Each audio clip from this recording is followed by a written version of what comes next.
د لوړو زده کړو وزارت له لوري د یوې شانداره ستاین غونډې په ترڅ کې د 1403 کال کانکور لس غوره ګډونوال وستایل شول او ډالۍ ورکړل شوې.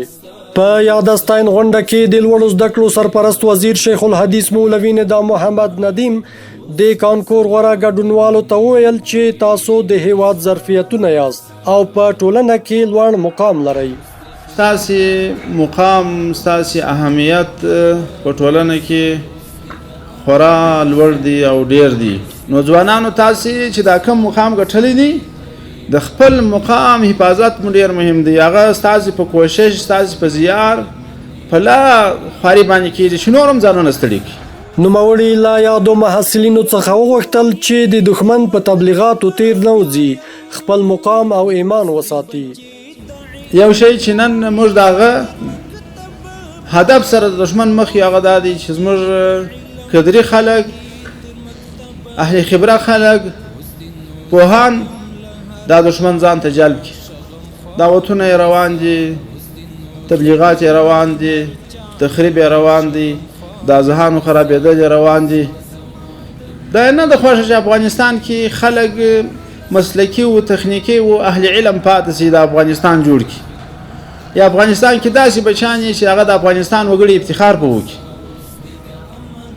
نو ځوان محصله د دغه غلو لپاره به بیداره یې، هسې نه چې په مادیاتو کې وغولئ چې داسې خدمت دی، داسې خدمت دی، داسې بجې وروزم، داسې بجې وروزم، دومره بجې معاش شي، دومره بجې ترقي. د دښمن څخه سړی خیر نشي لیدلی. نصح المسلم کفر عندهم. د کافرانو مذهب دا دی د مسلمان سره ښه کول د دې په مذهب کې کفر دی. هیڅ کله کافر ستا خیر نه غواړي، ستا ترقي نه غواړي.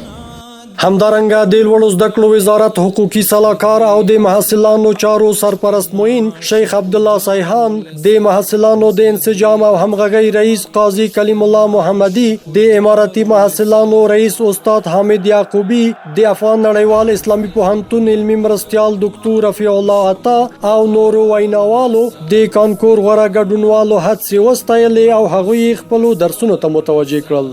دغه راز د 1403 کال کانکور غوره ګډونوالو د خپلې بریا د راز او هڅو په اړه وویل. آزاد الخان رحیم زوی، ولد محمد عظیم رحیم زوی، د پکتیا ولایت اوسیدونکی او همدلته زیږېدلی یم او د حبیبي علي لیسې څخه فارغ شوی یم او د 1403 کال کانکور عمومي اول نمره او د کامیابي راز مې په دې کې ده چې ما یو قوي اراده لرله او یو منظم تقسیم اوقات منظمه برنامه را سره وه او د وخت له ضایع کېدو څخه مې مخنیوی کوم. نام سید حامد هاشمی است، فرزند سید محمد آقا و باشنده شهر مزار شریف هستم و با اختصاص 57 شهری 71 نمره تانستم که کسب رتبه دوم در امتحان کنکور کسب کنم.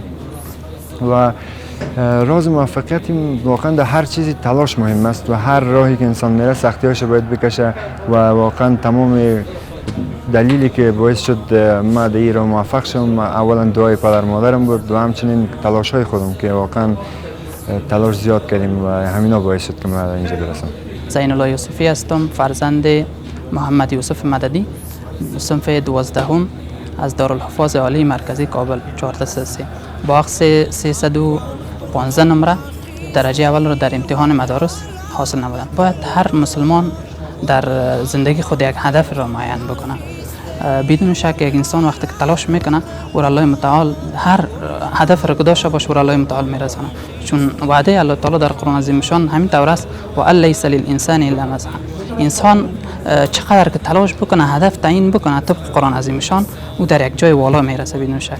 د یادونې وړ ده چې د ستاین غونډې په پای کې د لوړو زده کړو وزارت مسؤلینو د 1403 کال کانکور لس غوره ګډونوالو ته یو لپټاپ کمپیوټر ډالۍ کړ.